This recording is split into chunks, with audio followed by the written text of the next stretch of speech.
طبعا حسناء لما شافت الست اللي بتنادي على قمر تاني راحت سابت كل اللي في ايديها وراحت قعدت جنبها وسألتها، ولكن هي مش بترد. وفي الاخر ردت وقالت: قمر دي بنتي، كانت قمر اسم على مسمى.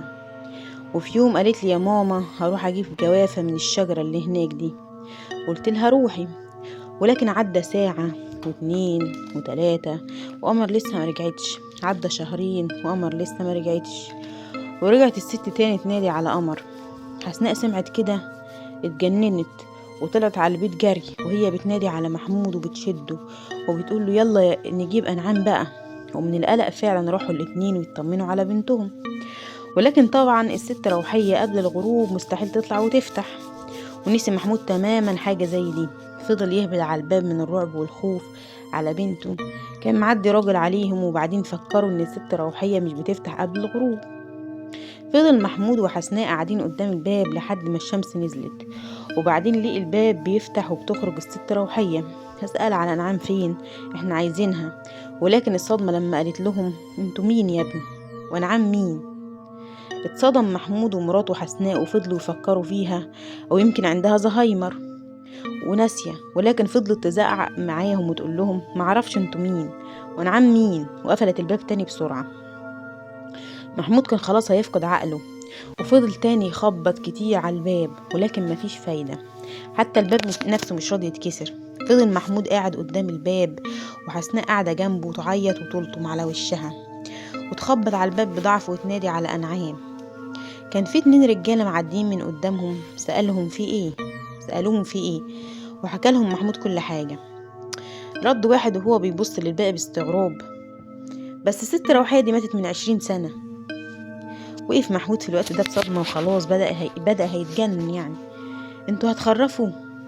دي كانت قاعدة لسه معانا امبارح وخدت بنتي، وكانت هنا دلوقتي.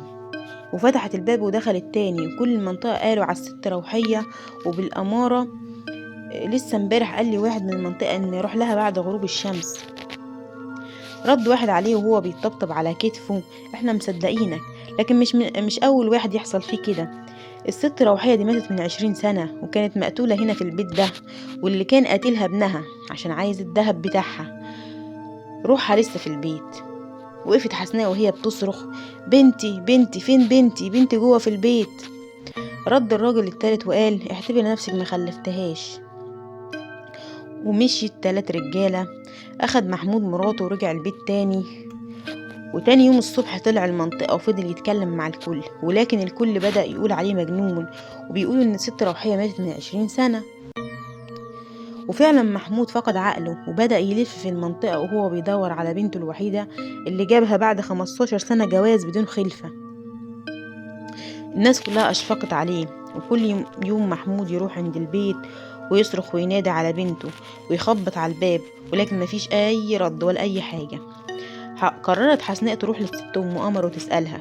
ولما راحت تسأل عليها ملقتش حد في البيت، والباب مفتوح ومفيش حد نهائي، والبيت فاضي من أي أساس. بقيت هتتجنن هي من كل حاجة بتحصل.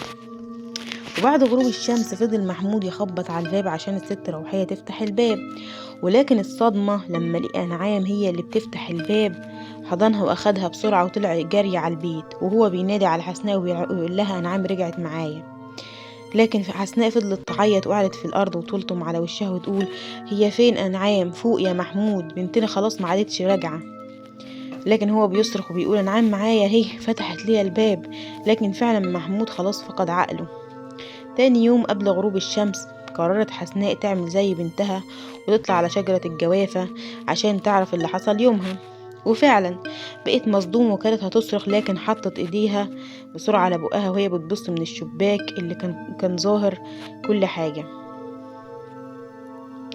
لقيت الست روحية قاعدة لابسة اسود، واكتر من 10 اطفال متعلقين في السقف من رقبتهم حوالين منها، وهي قاعدة في النص وبتتحرك وكأنها ملبوسة. وبعدين وقفت بسرعة وهي بتبص لحسناء من الشباك. حسناء صرخت بصوت عالي ونزلت بسرعة وطلعت جري على المنطقة وهي بتنادي على أهل المنطقة. الكل اتجمع حواليها وقعدت تحكي لهم كل حاجة. ست واحدة ردت عليها وقالت: ومين فينا يقدر يقف قدام الست روحية؟ محدش يعرف هي شبح ولا روحها، ولكن اللي نعرفه واسمع عنها إنها ماتت مقتولة من 20 سنة. ولكن حسناء ما صدقتش كل ده، واتفق الكل معاها يهجموا على البيت ويدخلوا، وفعلا ده اللي حصل. والشرطة كمان جت وفعلا لقوا زي ما حسناء قالت، وكل واحدة لقت بنتها أو ابنها، وأنعام من ضمنهم وقمر من ضمنهم. واتقبض على الست روحية، لكن محدش لسه يعرف هي ليه كانت بتعمل كده. حسناء أخدت بنتها، ولكن طبعا دي ميتة، أنعام ماتت. لما سأل روحية: ليه بتعملي كده؟ قالت وهي بتسند على العكاز وبتضحك بصوت عالي: أنا عايشة في عالم تاني، عالم عشان أفضل عايشة فيه لازم كل سنة أقدم روح طفل ليهم. شجرة الجوافة مش مجرد شجرة عادية، لأ، دي بتجذب الأطفال ليها بطريقة غريبة. ابني ما قتلنيش، والرجالة اللي كانت بتظهر تقول لكم كده ده جن متنكر بهيئتهم عشان أبعد عني أي شبهات. طبعا بتقولوا ازاي بعمل كده وانا في السن ده؟ هم قالوا لي لو عملت كده هتبقي ملكة ودجالة كبيرة. واتسجنت الست روحية، وحسناء جالها المرض من الحزن على بنتها واللي حصل. محمود دخل مصحة نفسية على اللي حصل في بنته، ودي القصة اللي كان بيحكيها كل شوية والكل بيقول عليه مجنون، فقلت احكيها انا كمان. ما تنسيش تشتركي في القناة وتفعلي زر الجرس عشان يوصلك كل جديد، واعملي لايك لو عجبك الفيديو عشان اكمل في تنزيل الفيديوهات والروتين.